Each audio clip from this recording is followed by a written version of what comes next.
Okay, ठीक है। अच्छा, आंगनवाड़ी से रिलेटेड चीजें बस ऑब्जेक्टिव पूछेगा, आंगनवाड़ी क्या है और कितने पॉपुलेशन पर एक आंगनवाड़ी होना चाहिए। तो 1000 पॉपुलेशन पर आपने लिखाया था सारा सर, क्या? आपने सारा लिखाया था सर। हाँ, तो बस 1000 पे एक आंगनबाड़ी होनी चाहिए और मेन है ऑब्जेक्टिव पूछेगा क्वेश्चन। तो आंगनबाड़ी कोई पर्सन नहीं है, आंगनबाड़ी सेंटर है, ठीक है। और ये ICDS का पार्ट है। तो एक एक रूल है नया जो अभी आया है, उसके बारे में हम एक बार बात कर लेते हैं। क्वेश्चन हो सकता बन जाए और मुझे लगता है इस बार यूपीएससी में या यूपीएससी में तो बन ही सकता है, पीसीएस में भी बन सकता है। वो है all India tourist vehicle authorisation and permit rule 2021। देखिए है क्या ये, एक बार देख लेते हैं। ऐसे क्वेश्चन बन जाते हैं कभी कभी, कभी कभी क्या, तो ज्यादा चांस होते हैं। पहला है इसमें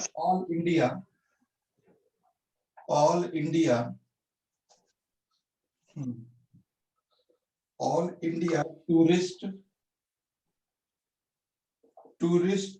व्हीकल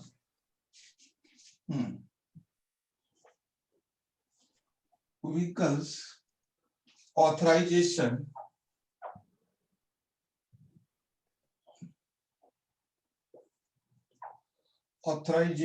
एंड परमिट रूल। देखिए ये क्वेश्चन बनने के बहुत ज्यादा चांस है एग्जाम में, क्योंकि आपको प्रशासन से रिलेटेड ही चीजों को समझना है। तो all India tourist vehicle authorisation permit act. तो लाइट थोड़ी दिक्कत कर रही है क्या? हाँ, अब ठीक है। 1 मिनट में लाइट चेक कर लेता हूँ।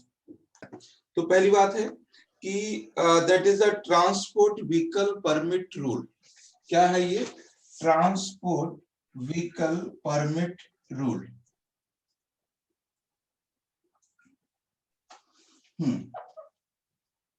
देखिए ये चीज आपको ध्यान रखना है कि यहां से क्वेश्चन एक बनेगा इस बार एग्जाम में। तो ट्रांसपोर्ट व्हीकल परमिट रूल, अब इसमें पूछेगा क्या क्या ये समझना है। कि पहली बात, ये जो एप्लीकेबल होगा, ध्यान दीजिएगा कि ऐसे व्हीकल जो टूरिस्ट रिलेट है, बात समझिए।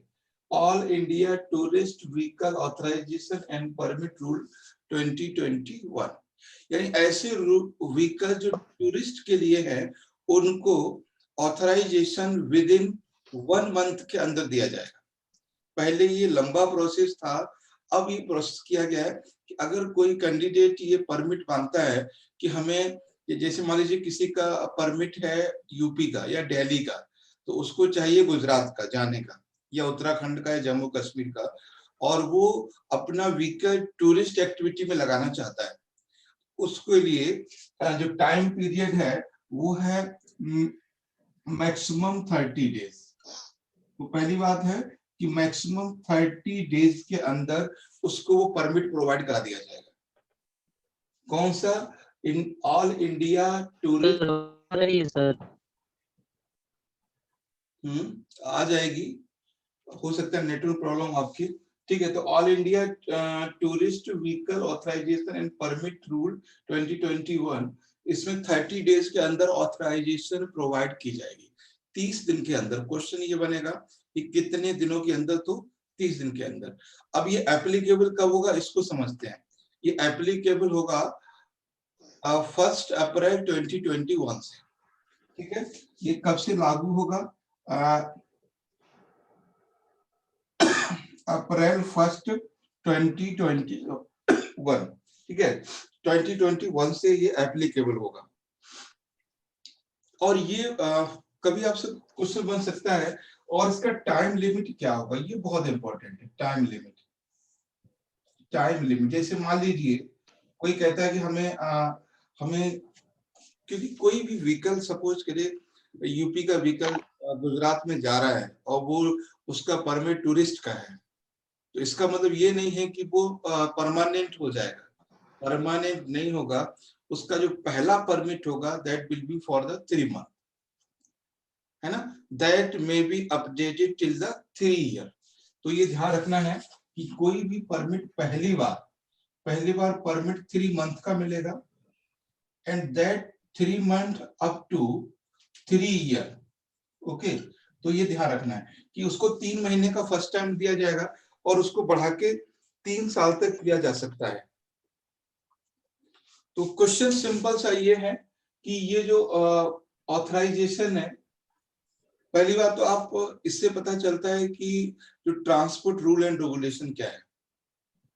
आपकी गाड़ी मान लीजिए ट्रांसपोर्ट की है, आप उसको हर जगह टूरिस्ट में नहीं ले जा सकते, आपको इसके लिए परमिट लेना पड़ेगा, और परमिट आपको विद इन 1 मंथ में दे दिया जाएगा।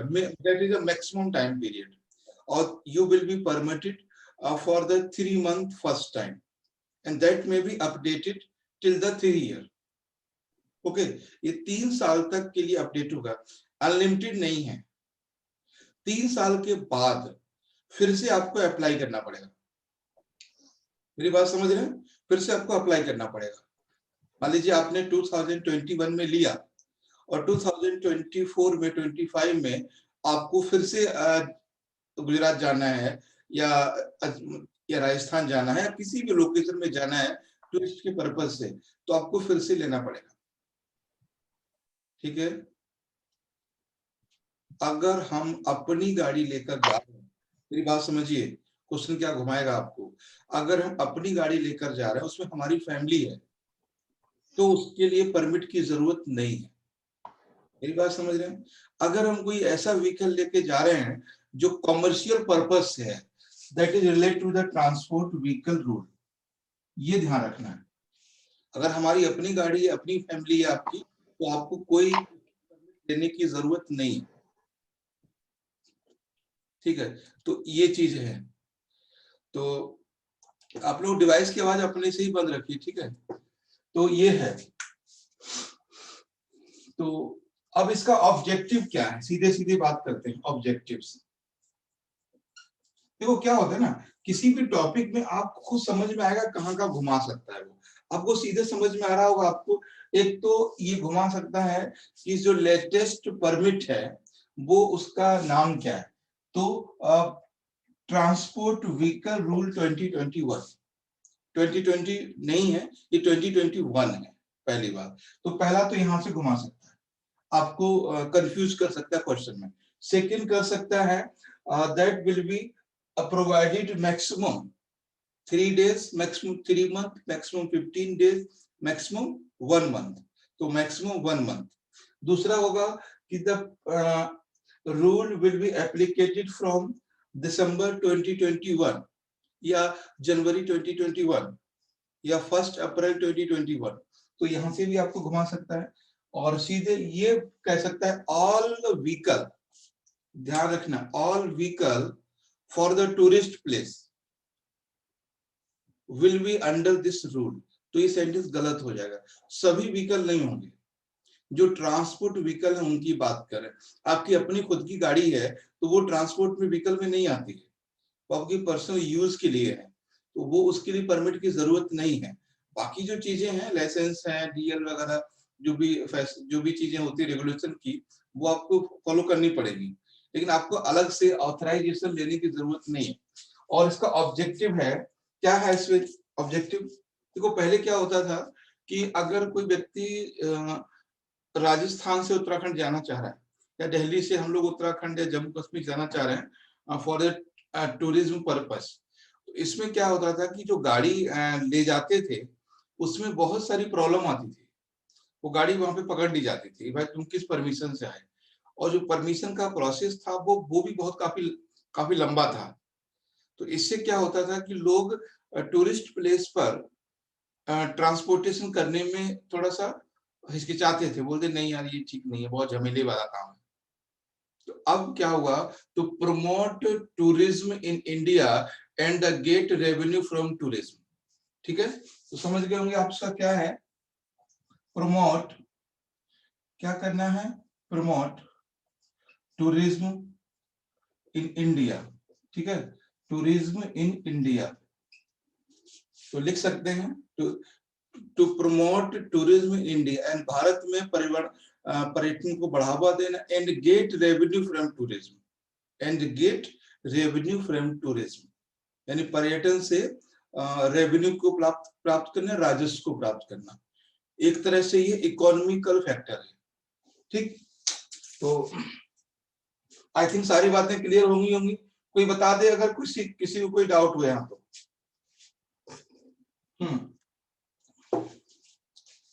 यस, अल्ताफ, सफदीन, ज्योति भार्गव, सचिन।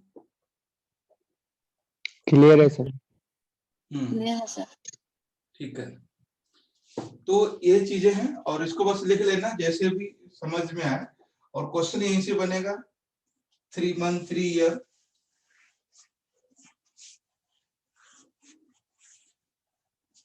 और जब भी क्वेश्चन बनेगा बड़ा इजी बनेगा। और हम ये भी बता दें, क्वेश्चन बड़ा बनेगा, कम से कम 4 सेंटेंस का। 4 का तो नहीं, 3 से कम का तो नहीं बनेगा कि 1 3 1 2 3 3 4 इस तरह से बनेगा जब भी बनेगा।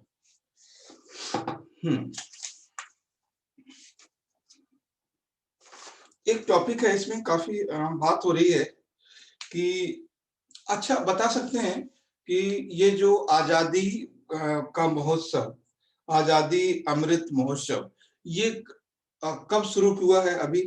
अभी न्यूज में होगा आजादी का अमृत महोत्सव।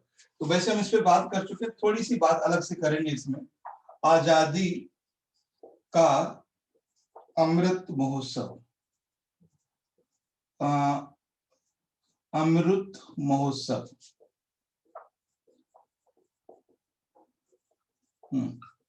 अमृत महोत्सव, आजादी का अमृत महोत्सव। इसके बारे में कुछ बातें क्लियर जानना जरूरी है क्योंकि काफी कुछ घुमाया गया है इसके बारे में। ठीक है, क्लियर जानना जरूरी है। पहली बात तो 5 पिलर के बारे में क्वेश्चन बन सकता है कि इसके 5 पिलर कौन से हैं। आजादी के महोत्सव के 5 पिलर देखो। 12 मार्च 2020 से, ध्यान दीजिएगा, 12 मार्च 2020 से 12 मार्च 2021 से 15 अगस्त 2021 तक पूरे देश में, यानी पूरे देश में कार्यक्रम आयोजित किए जाएंगे। ठीक है, यानी कितने दिन हो जाएंगे? मतलब 15 अगस्त की बात नहीं है, उन्होंने ये कहा कि कंटिन्यू पूरे देश में इस साल 15 अगस्त तक कुछ ना कुछ इवेंट होंगे। अब मेरा क्वेश्चन ये आपसे है कि व्हाई डेट सेलेक्टेड 12 मार्च? मतलब ये 12 मार्च को शुरू हुआ है, 12 मार्च को, हाँ ये 12 मार्च को शुरू हुआ है और हमारे पीएम ने इसका इनॉग्रेशन किया है। और कहां से किया है? क्वेश्चन ये बन सकता है, किस जगह से किया है? बता सकते, फटाफट बताइए। साबरमती। साबरमती, यस, ठीक है, साबरमती फ्रॉम अहमदाबाद यानी गुजरात। तो इसका हमारे पीएम ने साबरमती से इनॉग्रेशन किया है, काफी न्यूज में था ये, साबरमती से। तो क्वेश्चन बस यही है कि 12 मार्च ही क्यों? Why select date him? He 12th March. He select the date 12th March because the Salt March या Dandi March start in 1930 from 12th March. जो दांडी मार्च है, जो दांडी मार्च है, आपको समझ सकते हैं दांडी मार्च, इसको सॉल्ट मार्च भी कहते हैं। सॉल्ट मार्च, नमक सत्याग्रह, ठीक है, नमक सत्याग्रह। और ये कब शुरू हुआ था? 12 मार्च से लेकर 6 अप्रैल, 12 मार्च 1930 टू 6 अप्रैल 1930। ठीक है, तो 12 मार्च को ये सॉल्ट सत्याग्रह या कह सकते हैं सॉल्ट मार्च शुरू हुआ, किसके द्वारा? गांधी जी के द्वारा। इसीलिए हमारी सरकार ने ये डेट डिसाइड किया है। कभी आपसे इस तरह से क्वेश्चन बन सकता है कि खासकर इंटरव्यू में जो लोग इस बार इंटरव्यू जा रहे हैं उनके लिए ये क्वेश्चन एकदम बन सकता है कि क्यों ये डेट को सिलेक्ट किया गया, इस डेट का रखने का रीजन क्या था। ठीक है, तो ये है इसके डेट के रखने का रीजन।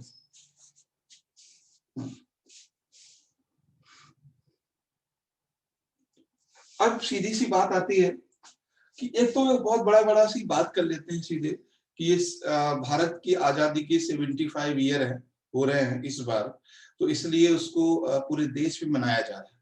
ठीक है, तो ये सिंपल सा है कि क्यों मनाया जा रहा है। तो पहली बात है, ये आजादी का अमृत महोत्सव क्या है। तो ये भारत में 75 डेज चलने वाला एक गवर्नमेंट फेस्टिवल है। इसमें आने वाले 75 डेज में देश में अलग अलग पार्ट्स में जो इंडियन फ्रीडम स्ट्रगल है उससे रिलेटेड फंक्शन, प्रोग्राम, इवेंट किए जाएंगे। ठीक है, आने वाले फिर 75 डेज में, कभी यूपी में, कभी गुजरात में, कभी दिल्ली में, कहीं हर जगह। तो ये गवर्नमेंट के द्वारा किया गया कार्यक्रम है। इतना समझना ये है क्या। 12 मार्च को शुरू किया गया क्योंकि 12 मार्च को दांडी मार्च शुरू हुई थी। ठीक है, थर्ड पॉइंट आता है, what is the objective of this महोत्सव या दिस इवेंट। बता सकते हैं क्या इवेंट का इंपॉर्टेंस है।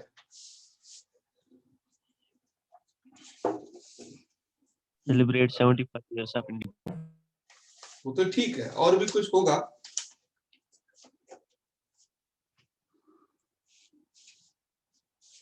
सेवेंटी फाइव हुए बात तो ठीक है। गवर्नमेंट का जो मेन पर्पज ये है कि हमें जो फ्रीडम स्ट्रगल फाइटर हैं, जो लोग सेक्रीफाइस किए हैं, और कल साबरमती, परसों हमारे पीएम साबरमती गए हैं, तो वहां उन्होंने महात्मा गांधी के पास जाके कई सारी बातें बोली हैं कि गांधी जी, पंडित जवाहरलाल नेहरू, सरदार वल्लभ भाई पटेल, अंबेडकर साहब, सबका नाम लिया है उन्होंने, और बोला है कि जो उन्होंने जिम्मेदारी हम पीढ़ी को सौंपी है, आने वाली पीढ़ी को, आने वाली जनरेशन को जो सौंप के गए हैं, उसको हम बखूबी आगे तक ले जाएंगे बहुत अच्छे के साथ। और इसी के हम शपथ लेते हैं बापूजी के सामने। तो ऐसी बातें उन्होंने जो लेटर है, जो एक डायरी होती है, वहां पर उन्होंने लिखा है। जो डायरी लिखी है वो तो शायद मीडिया में भी आई है। तो डायरी जो उन्होंने लिखी है साबरमती, उसको पढ़ना जरूर आप। उसकी कुछ लाइनें हैं जो आपके बहुत काम आ सकती है इंटरव्यू वगैरह, मेंस के लिए। हालांकि सीधे आपको लिखना नहीं है कहीं, तो एक पीएम का क्या व्यूज है इस महोत्सव को लेके, उसे उन्होंने लिख दिया है। ठीक, तो सीधा सा पर्पज ये है कि जो हमारा न्यू जनरेशन है, या आफ्टर फ्रीडम स्ट्रगल, या जो आने वाली जनरेशन है, या जो प्रेजेंट जनरेशन है, हाउ टू इंस्पायर या how to tell about the freedom fighters. हम कैसे उनको इंस्पायर करें अपने देश के प्रति रेस्पेक्ट और देश के प्रति एक रिस्पॉन्सिबिलिटी के लिए, है ना, टू डेवलप ये रिस्पॉन्सिबिलिटी। कैसे होता है कि हम लोगों ने, पता है, एक जो नेशनलिज्म है बहुत सेल हो रहा है इंडिया में। सेल का एक है ना। तो अगर कहीं एक गाना आपने सुना होगा, ऐ मेरे वतन की लोग, तो जब भी वो गाना बजता है लता जी का, तो एक अलग सा माहौल बन जाता है। शायद ही कोई होगा जिसको वो गाना टच ना करता हो अंदर तक। ठीक है, राष्ट्रीय गान तो ठीक करता ही करता है, वो भी गाना आपको अंदर तक टच करता है। तो ये चीजें हैं कि आने वाली जनरेशन को कैसे हम उन चीजों के बारे में बताएं, क्योंकि कहीं हमारी आने वाली जनरेशन है कॉमर्शियल ना हो जाए, 2+2 4 में ना हो जाए, कहीं ना कहीं कुछ हम बनाए रखें। ये बहुत बड़ी चीज होती है कि आज के भागदौड़ में जिस तरह से लोग M tech, B tech, M com, B com, है ना, ये सब चीजों में पैकेजिंग है ना, कि इतने लाख का पैकेज है, तो इस एजुकेशन कहीं पैकेजिंग में ना फंस जाए। मेरी बात समझ रहे हैं, एजुकेशन है हमारी कहीं पैकेजिंग में ना फंस जाए। सिर्फ जिम्मेदारी यूपीएससी वालों की क्यों, क्या जिम्मेदारी डॉक्टर्स की नहीं? क्या जिम्मेदारी एमबी जो सीपीएम जो एमकॉम उनकी नहीं है? क्या जिम्मेदारी सीए की नहीं है? कि जिम्मेदारी जो बीकॉम करते हैं उनकी नहीं है, सिर्फ ह्यूमैनिटी सब्जेक्ट वालों की क्यों? ठीक है, तो ये चीजें हैं, तो सबके लिए ये है। तो आई थिंक समझ में आ गया होगा कि ये है क्या और क्यों 12 मार्च को सेलिब्रेट किया जा रहा है, इसका ऑब्जेक्टिव क्या है। तो ऑब्जेक्टिव है कि inspire the people for the freedom struggle of India and tell about the freedom fighters, है ना, लोगों को बताना है उनके बारे में, वरना तो हम लोग पैकेजिंग में रह जाएंगे, जितना बड़ा पैकेज उतनी बड़ी नौकरी, इतना बड़ा सब कुछ। तो ये चीजें हैं। अब बात आती है डांडी मार्च की। डांडी मार्च की बात कर लेते हैं थोड़ी सी, ठीक है। डांडी मार्च,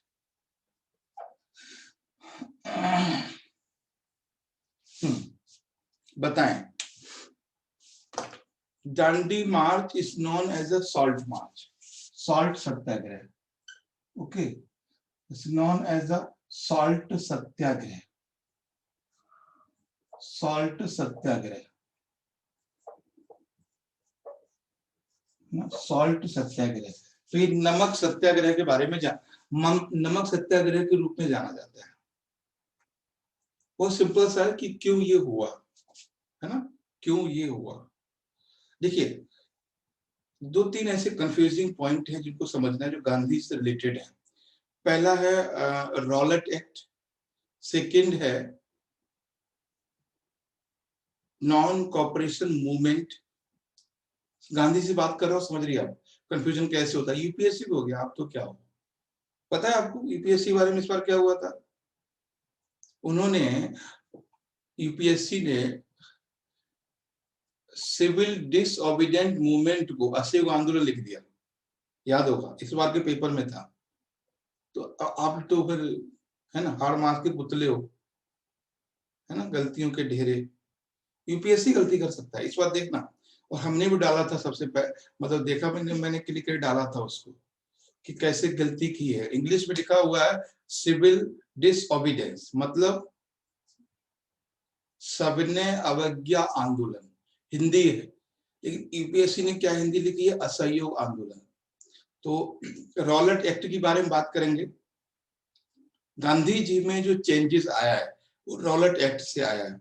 रॉलेट एक्ट का इन्होंने सबसे पहले विरोध किया है, अपोज किया है। तो रॉलेट एक्ट आप सिंपल समझ लीजिए, बहुत सिंपल फॉर्म है।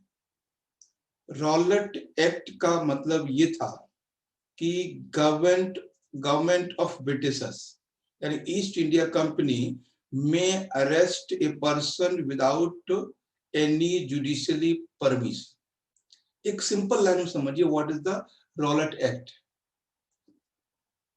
ईस्ट इंडिया कंपनी या government of east India can arrest a person without any judicially permission, ठीक है। ब्रिटिश सरकार किसी भी व्यक्ति को बिना कोई कानूनी दस्तावेज दिखाए अरेस्ट कर सकता था, इतना ही समझिए, ठीक है। उसके खिलाफ कोई कोर्ट नहीं जा सकता था। तो ये था रॉलेट एक्ट। सबसे पहले गांधी जी ने रॉलेट एक्ट का अपोज किया। उसके बाद आगे आगे उन्होंने एक Rowlatt Act to be sister of Afaspa. AFSPA अलग बात, हाँ, कुछ ऐसी AFSPA is internal problem. AFSPA, हाँ, ये कह सकते हैं, बट नहीं बोलना चाहिए हम लोगों को। जैसे अपस्पा लाइक 144, है ना, तो ये वो 144 की तरह है। और like a curfew condition. AFSPA जो भारत के अंदर अभी जो लगाए जाते हैं कानून, वो control the rule and regulation, rule and regulation. अभी हम चेंज कर सकते हैं कभी भी चाहे, तो वो चेंज नहीं कर सकते थे। देखो, जो मैक्सिमम आईपीसी है वो ब्रिटिशर्स पीरियड की है, चाहे वो 144 हो, चाहे वो कर्फ्यू हो, चाहे वो लॉकडाउन हो, चाहे वो अपस्पा हो, कोई भी हो, है ना। तो इस तरह से जो भी है वो ब्रिटिशर्स पीरियड की है। बस उसमें ये है कि वो लोग हम पर लगाते थे विदेशी समझ के, और अभी हम लगा रहे हैं कंट्रोल द सिचुएशन, सिचुएशन को कंट्रोल करने के लिए।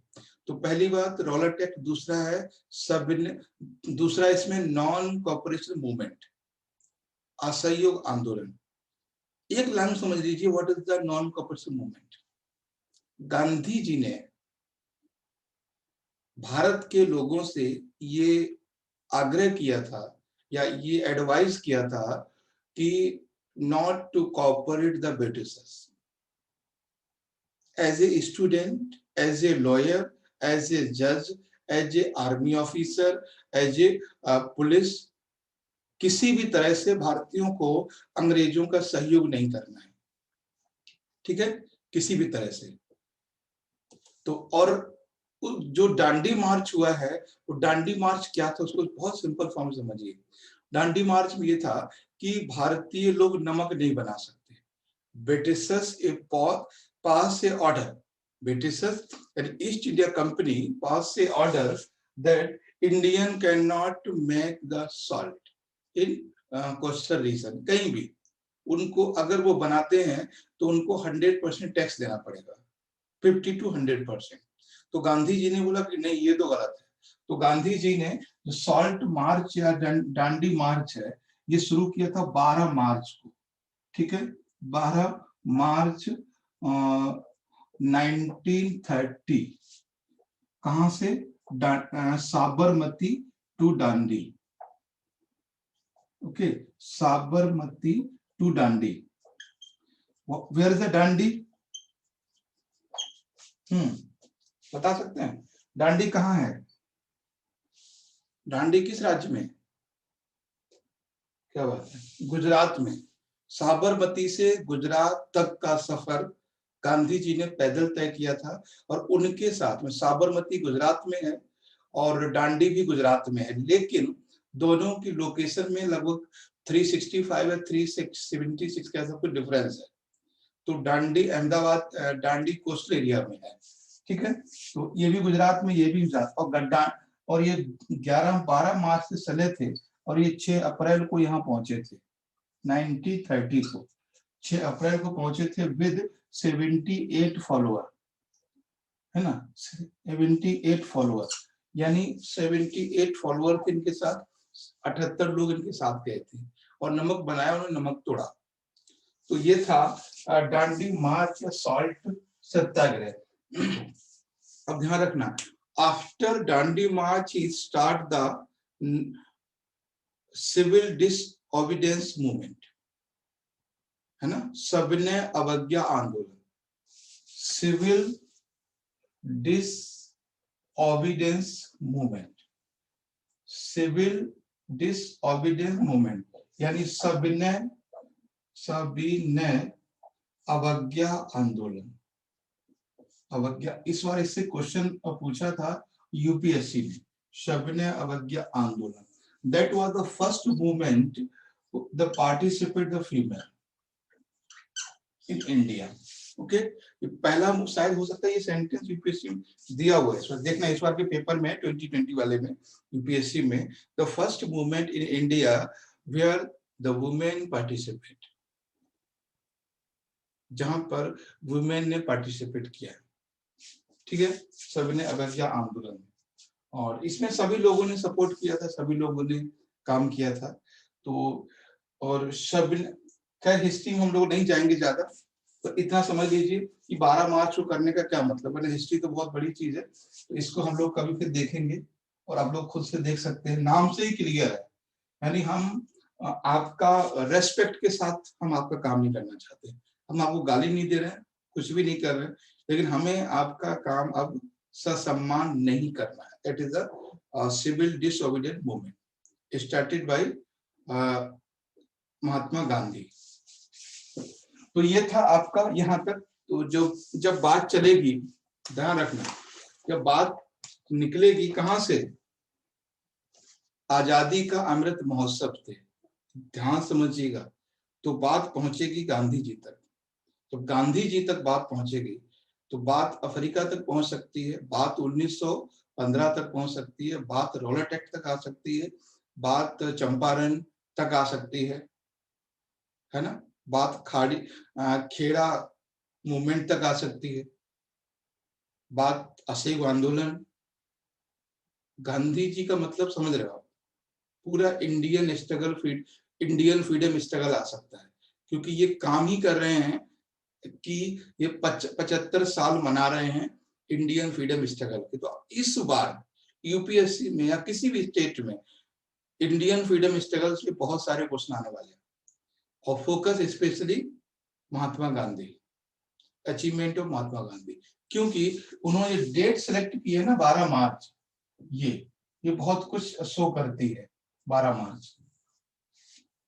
तो ये भी मानते हैं, मतलब ये भी मानते हैं कि गांधी जी का जो सिग्निफिकेंस है वो फ्रीडम स्ट्रगल में सबसे ज्यादा है। वरना क्यों नहीं उन्होंने की अंबेडकर साहब की डेट ऑफ बर्थ पे, या नेहरू जी की, या पटेल साहब की, या बीडी सावरकर की, इसके डेट ऑफ बर्थ पे कर सकते थे, क्यों उन्होंने गांधी जी पे बात की, है ना? ये चीजें हैं। तो क्योंकि इंडिया में पता है, हम लोग जो पॉलिटिक्स लेवल पर कोई किसी का अपोज करे, लेकिन रियल में गांधी जी का अपोज करना सिंपल कॉन्सेप्ट है ना? एक कहावत सुनी ना, कि मथुरा में रहना है तो राधे राधे कहना, ऐसा कुछ है। तो वही भारत का, अगर भारत में रहना है तो आप गांधी के अगेंस्ट नहीं जा सकते। आप समझिए कि ये जो सरकार है, कहीं आपने, मतलब ये लोग बीडी सावरकर, यहाँ तक कि नाथूराम गोडसे तक की जय बोल देते हैं।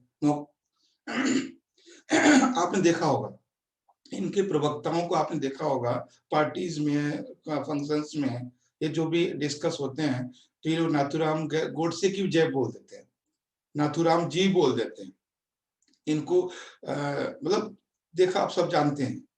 और बीडी सावरकर को ये लोग गांधी जी से आगे खड़ा कर देते हैं, लेकिन जब मौका आता है इनको कुछ करने का, तो उनके अलावा इन्हें कोई दिखाई नहीं देता। ठीक है, तो उसका रीजन सिर्फ ये है कि जो गांधी जी का करैक्टर है वो हर किसी से डाइजेस्ट नहीं होता। आज के समय में कोई भी आदमी किसी को कुछ भी बोल देता है, ये मैंने पहले भी बोला, आज मैं फिर बोल रहा हूँ। गांधी कोई भी, चाहे पटेल साहब के बारे में, नेहरू जी के बारे में, गांधी जी के बारे में, अम्बेडकर साहब के, कोई भी बोल के कुछ भी चला जाता है।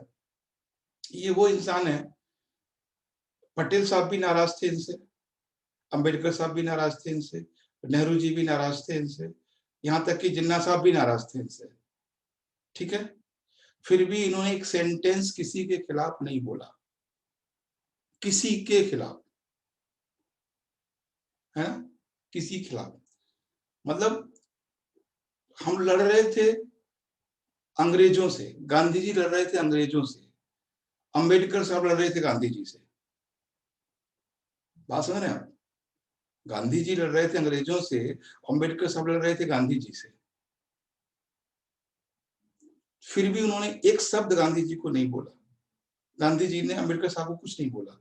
अगर एक बार उन्होंने जो अभी जो बोल दिया ना देशद्रोही, एक बार अगर उन्होंने बोल दिया होता अंबेडकर साहब के लिए, या पटेल साहब के लिए, या नेहरू जी के लिए, या यहाँ तक कि जिन्ना साहब के लिए एक वर्ड बोल दिया होता, तो कोई भी आने वाला हिस्ट्री उनको वो धब्बा मिटा नहीं सकता था।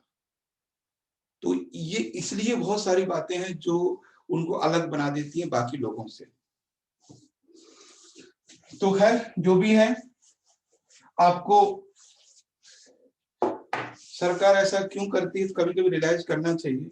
उसी हिसाब से मैं ये अब एज्यूम कर रहा है कि सरकार उनके फेवर में ना होते हुए भी उनकी पूजा कर रही है, तो इसका मतलब है यूपीएससी में क्वेश्चन फ्रीडम स्ट्रगल मूवमेंट से, और यूपीएससी में क्वेश्चन गांधी जी से रहने वाला है।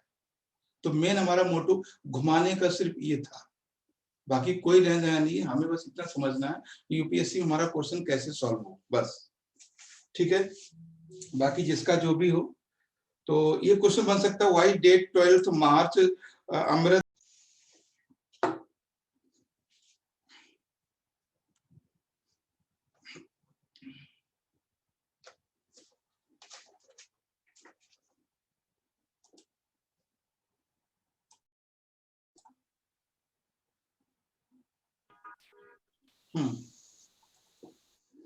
अभी ठीक है। अच्छा, मेरा सिंपल सा आपसे क्वेश्चन है, लेजिस्लेटिव असेंबली इलेक्शन अभी कितने राज्यों में हो रहे हैं, बता सकते हैं? असम, तमिलनाडु, केरला और पश्चिम बंगाल। मतलब नंबर बताओ पहले गिन के, 5 4 3 6। सब 5। 5, ठीक है। पहला है असम, दूसरा है वेस्ट बंगाल, तीसरा है तमिलनाडु और चौथा है Puducherry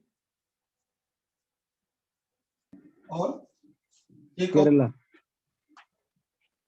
yes Kerala Kerala sir. Kerala, yes good, Kerala. ठीक है, तो 5 राज्यों में इलेक्शन हो रहा है। आप यकीन मानिए, अगर आप स्टेट का पेपर देंगे तो ये भी क्वेश्चन बन सकता है कि 2020 में किस किस राज्य में इलेक्शन हुआ है। हमने देखा है आरपीएससी में क्वेश्चन को देखा है, और एक बार सीजीपीएससी में आया था, एक बार एमपी में भी आया क्वेश्चन, उस बार इलेक्शन में। तो ऐसे क्वेश्चन जो हैं इनको याद रखिए, पॉलिटिकल न्यूज समझ के हवा मत उड़ा दीजिए, तो इससे पता चलेगा आपका आप कितने अपने आसपास की चीजों के बारे में सजग है। और ज्यादातर लोगों को नहीं पता है, ज्यादातर, क्योंकि क्यों नहीं पता है, केरला का तो नाम बिल्कुल नहीं आता लोगों की जुबान पे, है ना। जब से उनके पैर में चोट लगी है पूरा मीडिया वही फोकस है, तो पता ही लगी है कि लगाई है वो तो वो जाने। लेकिन वेस्ट बंगाल ही सबसे ज्यादा न्यूज में है, और तमिलनाडु और केरला तो बहुत पीछे हैं। सर वेस्ट बंगाल के लिए ही सब कुछ हो रहा है। हाँ, तो अब वेस्ट बंगाल के लिए हो रहा है, तो इसलिए वेस्ट बंगाल ही ज्यादा हाईलाइट है न्यूज में। तो ये चीजें हैं। जो वेस्ट बंगाल है ना, वो कल्चरली सेंटर को सपोर्ट नहीं करता है, कल्चरली सपोर्ट नहीं करता है वेस्ट बंगाल का गवर्नमेंट। और ये चीज डाइजेस्ट किसी से नहीं होती है ना, किसी से भी नहीं होती। तो ये चीजें हैं, कभी आपको ये चीज वेस्ट बंगाल के बारे में आपको बोलना हो, मानिए कभी आपसे कहे कि क्या जो ममता बनर्जी जी कर रही हैं, क्या वो सच है, क्या वो झूठ है, क्या वो सही है, क्या गलत है, तो आपको समझना है कि ममता जी जो भी कर रही हैं वो गलत हो सकता है, लेकिन जो हम कर रहे हैं वो सही बिल्कुल नहीं है ना। हम मतलब सरकार, जो सरकार कर रही है वो सही नहीं, वो गलत कर सकती हैं, कर रही होंगी, हो सकता है सही हो सकता है गलत हो, लेकिन जो हम कर रहे हैं, क्योंकि हमारे संविधान में लिखा हुआ है we the people of India, we the people of India, we can not force to say any person Jai Shri Ram. वो नहीं कहती हैं तो गलत है सही है वो अपना जाने, लेकिन सरकार या जो इनडायरेक्टली कहीं ना कहीं फोर्स किया जा रहा है कि आप ये बोलो, तो वो हमारे संविधान के अगेंस्ट है। ठीक है, तो यही मेन मुद्दा है कि हमने एक वर्ड बोला कल्चरली सपोर्ट नहीं करता दिल्ली को, और कल्चरली का मतलब है जो और एक मैंने कई बार बोला भी है कि सबसे ज्यादा जो प्रॉब्लम वेस्ट बंगाल से रही है, वेस्ट बंगाल से रहने का रीजन ये है, ये वो एरिया है जो सबसे ज्यादा प्रोडक्टिव लैंड है यहाँ पे, ये वो एरिया है जो पूरे इंटरनेशनल ट्रेड रूट से कनेक्ट होता है, और सबसे खास बात ये वो एरिया है जो सेंटर से सब काफी दूर है, तो इसको कंट्रोल करना भी मुश्किल है। तो अभी से नहीं, ये प्रेजेंट पास्ट एंशिएंट में भी प्रॉब्लम रहा है। सबसे पहले दिल्ली सल्तनत के खिलाफ अगेंस्ट मूवमेंट यहीं से हुआ, सबसे पहले मिडिवल पीरियड में प्लासी, बैटल ऑफ प्लासी यहीं हुआ, पता होगा आपको। दूसरा बैटल ऑफ बक्सर भी यहीं पर हुआ है, अंग्रेजों ने एंट्री भी यहीं से की है। तो वेस्ट बंगाल काफी सेंसिटिव रहता है, तो कभी आपसे क्वेश्चन बन सकता है कि क्यों वेस्ट बंगाल सेंसिटिव है, तो क्या रीजन है कि वेस्ट बंगाल पर ज्यादा फोकस रहता है ना, वेस्ट बंगाल ज्यादा फोकस है। तो कभी इसको अच्छे से 1000-2000 मतलब वर्ड्स में लिख लेना है इसको कि what is the significance of West Bengal.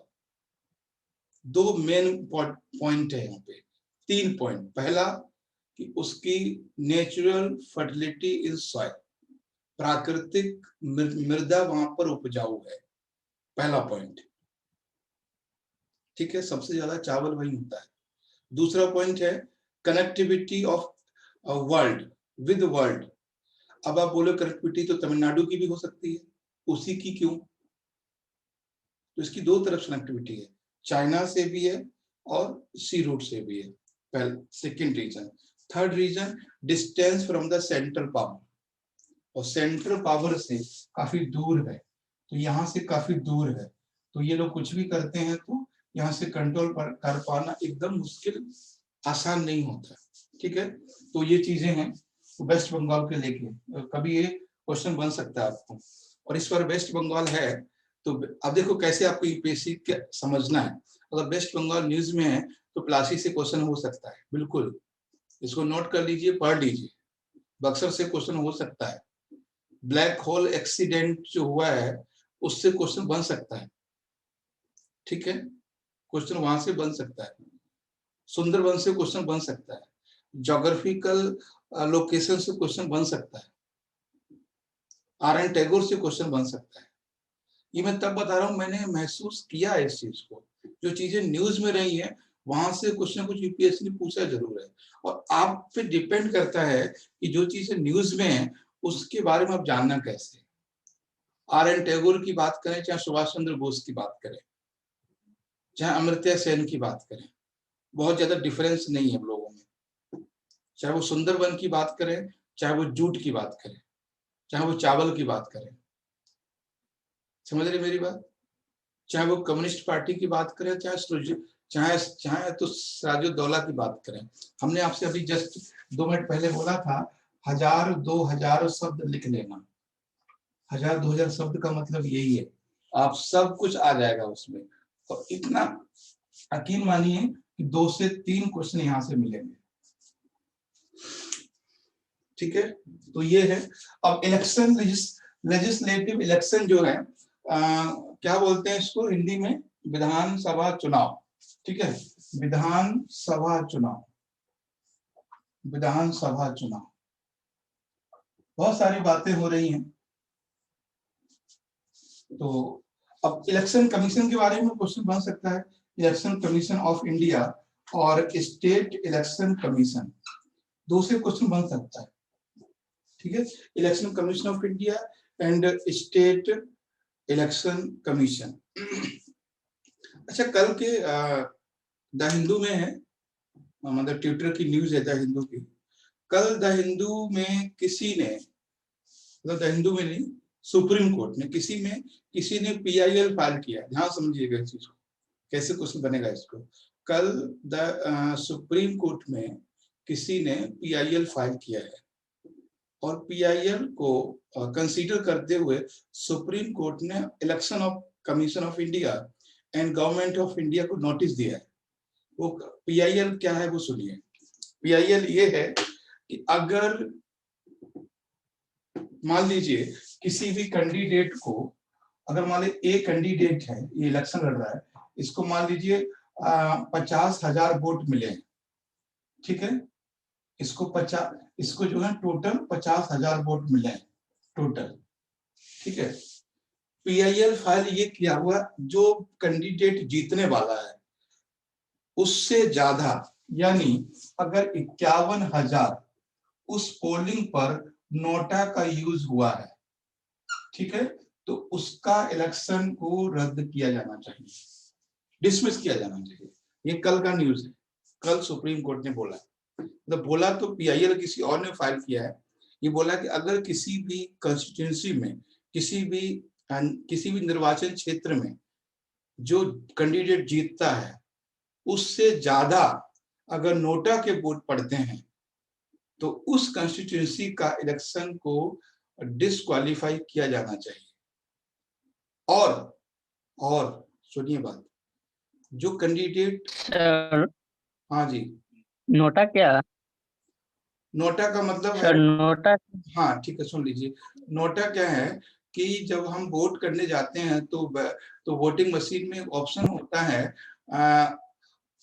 NOTA का मतलब होता है नन एबव द, यानी हम किसी को वोट नहीं देना चाहते।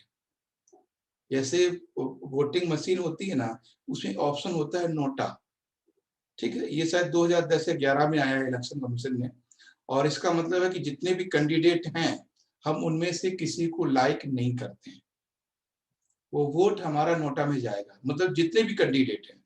और सबसे मजेदार बात ये है, अगर ऐसी कंस्टिट्यूंसी का इलेक्शन डिस्क्वालीफाई होता है तो नेक्स्ट 7 ईयर तक वो सारे कैंडिडेट इलेक्शन नहीं लड़ सकते।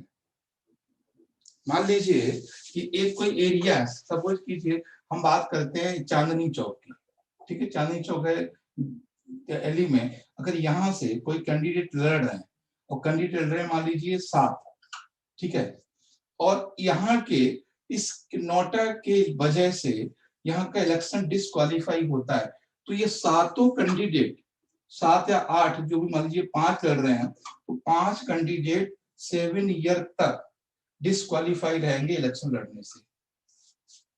डिस्क्वालीफाई ये बोला है सुप्रीम कोर्ट ने इलेक्शन कमीशन को। बताइए क्या करना चाहिए, आप कुछ इस पे करेंगे या हम करें? तो इसमें सबसे इंपॉर्टेंट चीज ये है, अगर किसी भी नेता का कैरियर खराब करना है, बात समझ गए होंगे आप, है ना? कितनी शर्म की बात है कि जनता ने तुम्हें 7 साल तक लड़ने के लिए बेदखल कर दिया। That is extreme of the democracy, extreme, है ना? ये है इलेक्शन कमीशन ऑफ इंडिया, और ये नोटा को लाने वाला इलेक्शन कमीशन ऑफ इंडिया ही है, उसी के अगेंस्ट आ गया ये नोटा, ठीक। तो नोटा के बारे में अभी देखो क्या होता है, उन्होंने शायद 15 तक का टाइम दिया है गवर्नमेंट को। आज हो सकता है हिंदू पेपर में कहीं हो, आज नहीं तो कल न्यूज में आएगा। न्यूज में इसलिए नहीं आ रहा है प्रिंट इलेक्ट्रॉनिक मीडिया में कि बात 7 साल की है। अगर मूवमेंट जनता ने शुरू कर दिया तो कितने नेता 7 साल के लिए चले जाएंगे जी। एक बात मैं और बताऊं आपको, कभी भी कोई जो लीडर होता है, पॉलिटिशियंस होता है, लीडर नहीं सॉरी, पॉलिटिशियंस होता है, अगर उसको डिस्क्वालीफाई किया जाता है तो मिनिमम 6 ईयर के लिए किया जाता है। ये बात ध्यान रखना, कभी भी 6 ईयर के लिए, 6 ईयर से कम नहीं किया जाएगा, क्योंकि उसके 2 टर्म खराब होते हैं, क्योंकि 5 साल में इलेक्शन हो जाएगा और 5 साल के बाद एक साल और है, यानी ये तो 5 साल गए उसके, और आने वाले 5 साल भी गए, यानी टर्मिनेशन कितने समय का हुआ उसका? 10 साल का। यानी 10 साल तक वो पॉलिटिशियन एक्टिव पॉलिटिक्स में पार्टिसिपेट नहीं कर सकता है। तो अब चाहे वो 7 साल के लिए डिस्क्वालीफाई करे या 6 साल के लिए, यानी 5 साल गुजरने के बाद अगले 5 साल, 1 साल और हो गया, इलेक्शन तो हो गया ना, है ना? इलेक्शन हो गया तो 5 साल बाद ही इलेक्शन लड़ रहा पाएगा, तो यानी वो 10 साल के लिए डिस्क्वालीफाई हुआ। तो कभी भी पॉलिटिशियंस को डिस्क्वालीफाई किया जाता है तो 6 साल के लिए किया जाता है, कभी भी 4 साल के लिए नहीं या 5 साल के लिए नहीं, ये ध्यान रखना। अगर हमने 4 साल के लिए किया तो इसका मतलब अगली बार इलेक्शन जो हो रहा है उसमें खड़ा हो जाएगा वो। तो इससे बचाने के लिए, उसको दूर रखने के लिए 6 साल के लिए किया जाता है कि जाओ बेटा अब तुम 6 साल तक घर बैठो, और 6 साल के बाद जब निकलोगे तब इलेक्शन हो चुका होगा, तो फिर 4 साल और इंतजार करोगे, तो यानी तुम 10 साल इंतजार करोगे, ठीक है। कभी अगर आपको एलिमिनेट करना हो किसी लीडर के डिस्क्वालिफिकेशन को तो 6 साल से कम नहीं होगा, ठीक। तो ये था कि विधानसभा के इलेक्शन में अभी हो रहे हैं ये जितना, ये जो कुछ भी हो रहा है, तो पहले तो नोटा को समझ लेना, नहीं तो हम लोग कल इसको डिस्कस कर लेंगे। और ये अभी फाइनल देखो क्या आता है, मतलब ये है कि supreme court of India can direction the election commission of India, ठीक है। ये बहुत बार आ रहा है, बार बार आ रहा है चीज, गवर्नमेंट को भी डायरेक्ट कर रहा है। गवर्नमेंट को इसलिए कर रहा है कि गवर्नमेंट को इस पे लॉ लेकर आए, और गवर्नमेंट लॉ लेकर नहीं आती है तो कोई भी कानून नहीं आता है तो सुप्रीम कोर्ट अपने हिसाब से बना देगा फिर, और सुप्रीम कोर्ट के पास ये राइट है बनाने का। ठीक, तो ये चीजें हैं। तो ये था आपका इलेक्शन कमीशन को लेके क्वेश्चन बहुत सारे बन सकते हैं कि इस इलेक्शन को लेके। और बाकी अभी देखो सुप्रीम कोर्ट वाली जो न्यूज है उसको मैंने बहुत ज्यादा समराइज नहीं किया है, वो थोड़ा क्लियर हो जाने दो। गवर्नमेंट ऑफ इंडिया क्या बोलता है, इलेक्शन कमीशन क्या बोलता है, थोड़ा आप भी नजर रखिए इस पे। अगर ये गवर्नमेंट ऑफ इंडिया मान लेता है तो फिर बहुत कुछ चेंज हो जाएगा हमारे यहाँ। कम से कम लोग ये डरेंगे कि नोटा तो ना दबे, नहीं तो 7 साल के लिए जाओगे, बड़ी बेइज्जती होगी, है ना। और लीडर कुछ भी सह सकते हैं, अपनी इंसल्ट नहीं, जो पॉलिटिशियन होते हैं। तो अभी हमारे प्रकाश जावड़ेकर ने, टाइम शायद हो गया है ना, सोलर एनर्जी को लेके क्वेश्चन बोला है। खैर हम बात कर लेते हैं, सिर्फ समझा देते हैं, हम लोग कल बात कर लेंगे solar energy in India. Solar energy in India, okay. इसमें 2022 एंड 2030, ठीक है। तो 2 डेट हैं इसमें, समझिए सिर्फ, बस सिंपल सा है। 2022 तक भारत सरकार का अचीवमेंट है, यानी जो ये कि सोलर एनर्जी कितनी गीगावाट तक हो जाएगी, 175 गीगावाट। 175 गीगावाट प्रोडक्शन इंडिया में हो जाएगा। कब? 2022 तक। किसका? सोलर एनर्जी का, ठीक है। और हमारे प्रधानमंत्री का विजन है कि 2030 तक, ठीक है, जो रिन्यूएबल एनर्जी है, मेरी बात समझना, जो रिन्यूएबल एनर्जी है वो कितना हो जाना चाहिए, तो उनका टारगेट है 550 गीगावाट, ठीक है, 550 गीगावाट। तो ये उनका टारगेट है हमारी भारत सरकार का, यानी हमारे पीएम का। तो 450 गीगावाट प्रोडक्शन होना चाहिए। एक छोटा छोटा हम आपको डेटा बता रहे हैं, तो कभी ये क्वेश्चन बन सकता है। जब जैसे इस बार यूपी में क्वेश्चन बना था कि मलेरिया या नहीं शायद, हाँ, $5 ट्रिलियन इकोनॉमी किस समय तक इंडिया का टारगेट था। तो डबल इनकम वाला क्वेश्चन था कि डबल इनकम कब से कब रखा गया, तो वो टारगेट ईयर पूछ सकते हैं। तो कभी ये पूछ सकते हैं कि renewable energy 450 gigawatt target Bharat सरकार का कब तक है, तो 2030 तक है। और 175 गीगावाट कब तक है, 2022 तक। सोलर एनर्जी, ये दोनों में फर्क क्या है? यहाँ पर सिर्फ बात हो रही है सोलर एनर्जी की, और यहाँ पर बात हो रही है रिन्यूएबल एनर्जी की। यानी इसमें सोलर एनर्जी के साथ साथ में हाइड्रो पावर भी रहेगा आपका, विंड एनर्जी भी रहेगी, जो भी रिन्यूएबल रिसोर्स एनर्जी सारे रहेंगे। इसमें फर्क कितना है, ठीक है, कंफ्यूज नहीं होना है। इसलिए यहाँ पे लिखा है रिन्यूएबल एनर्जी और यहाँ पे लिखा है सोलर एनर्जी। तो जो हमारे पीएम का विजन है वो रिन्यूएबल एनर्जी को लेके है, लेकिन जो एनर्जी मंत्रालय है, जो मिनिस्ट्री है, उसका टारगेट है 2022 वाला भी कि 175 गीगावाट प्रोडक्शन इंडिया में होना चाहिए। किससे? सोलर एनर्जी से, ठीक है। तो सोलर एनर्जी इंडिया हेडिंग डाल दीजिए ये, और ये थोड़ा सा टारगेट लिख लीजिए, और दोनों में फर्क समझ लीजिए, क्वेश्चन यहाँ से बन जाएगा, ठीक है। बाकी हम लोग कल मिलते हैं, जो भी डिस्कशन रहेगा, कंफ्यूजन हो तो पूछ लीजिए अभी। यस, ठीक है। अफरोज, अल्ताफ, सचिन, मित्रजन बताएं, ठीक है। Saurabh, yes sir. सर तो कोई भी डाउट हो लेना, और इसको नोट्स बनाना।